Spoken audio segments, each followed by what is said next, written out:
Right, this is the blue controllers I've got. Now from what I gather, there's a couple of different ones. If you look at this symbol up here, I've got a spanner. Some of them are like a cog, and the display can be slightly different. Whether they do exactly the same, I don't know. Somebody'd have to mention that. If they've got the one with the cog and it does exactly the same, just let me know.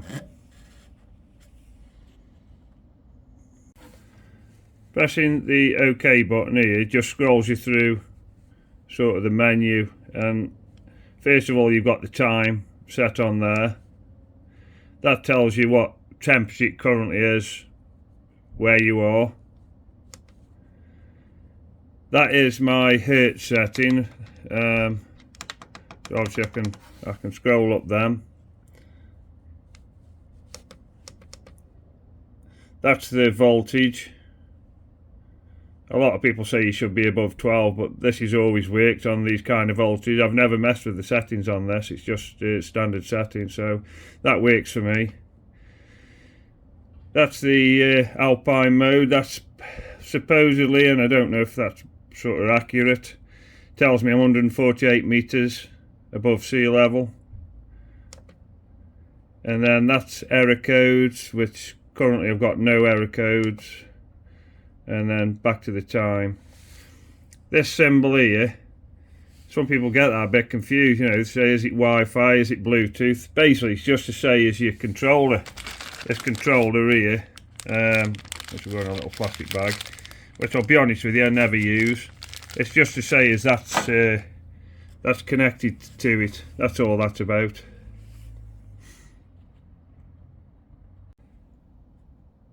Right, to set this to priming mode, what you do is press this button here and this button here at the same time. So if I press both of them, that's now in priming mode. And then if I press this button here, that'll start priming. So if you'll listen to the pump kicking in and start pumping fuel. And then press that one, which turns it off. To come back out of priming mode, you press that symbol.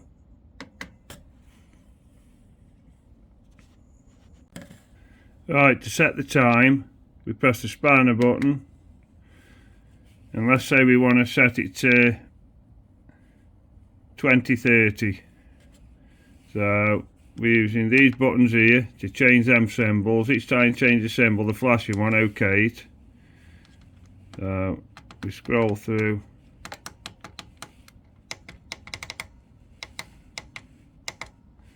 20, OK, 30, OK, OK, and then if you press the spanner button a couple of times, then you go back to your menu and your time's set.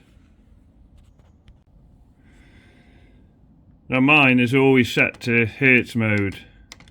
I can flick through, it goes from 1.7 up to 5.5. But if you want it to show temperature, you can press this button here and this button here at the same time, which will flip from one to the other. So now that's set to centigrade. If I press it again, it goes back to hertz.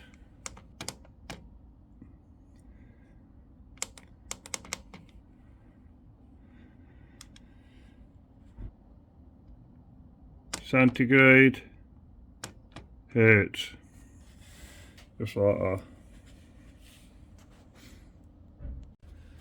Now there is a secret menu on these, or if I don't know, it's like a service menu or something like that. But anyway, what you do, you press the spanner 3 times to get to there, and then when you've got that, you've got to put a number in, which is 1688. So 1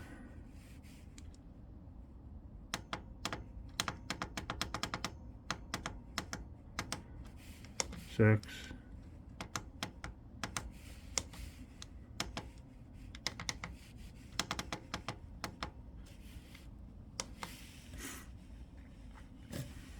and now you're in that menu. You can actually start and alter your settings. press OK, it scrolls through, and you can alter sort of how fast your fan will go and all that kind of stuff. You can alter your hertz setting so it'll go higher or lower.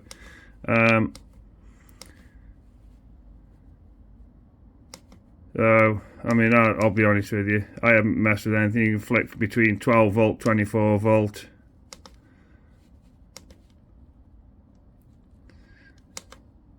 And then back to the start.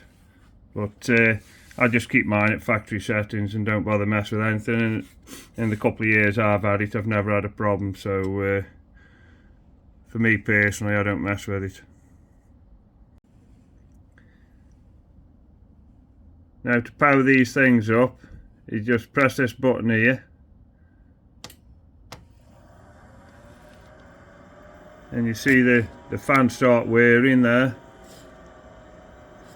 These symbols here, air in and out, blowing through. If you feel by the duct now, I mean basically it's just cold air blowing through. You see that symbol there? That's the glow plug beginning to warm up. And then you'll see a symbol come down here, which when you hear the ticking, that's basically the pump starting to kick in and put some fuel into the burn chamber.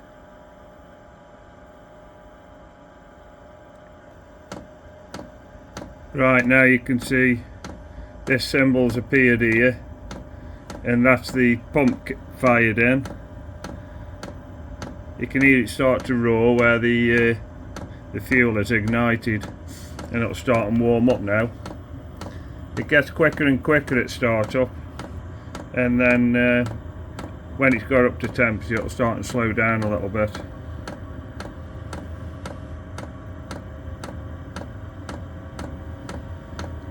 But basically that's the startup procedure of it.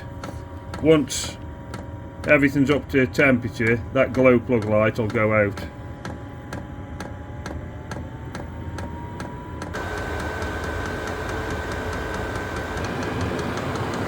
You can see these symbols here start and come up here.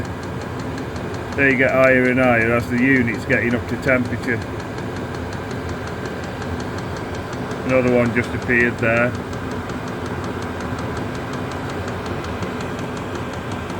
And now that's beginning to blow out warm air. It's not dead hot at the moment, but it says blowing warm air. And now the final one has appeared. The glow plug's gone out, if you notice. It's no longer there, no longer required once it's lit. Then if we want to power it down, we're pressing, sorry about the shaky, what is it, but again we press the power button, leave his finger on it for a bit until it says off, and now it'll start to slow down. Now if you notice, the glow plug has come back on again, and that's to continue burning whatever fuel's there. That's what I presume anyway. And you'll see the temperature starting to drop. But anyway, it's slowing down now. The fan's still going. It goes through this procedure for probably a couple of minutes with the fan blowing through the chamber to start and cool everything down. Basically so that the chamber isn't too hot and it causes damage. If you just shut them off, they can cause damage. But gradually that'll just, over a period of time now, that'll just cool down and then shut itself off. You notice that final symbol now has dropped off the scale.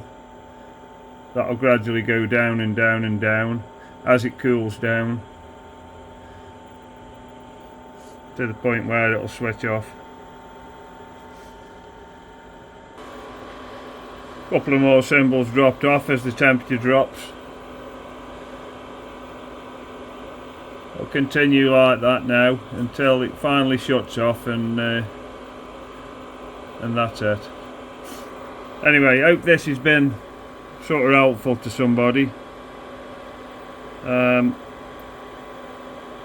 And if it was, just have a look at me other videos. I've got 1 or 2 other videos about these heaters.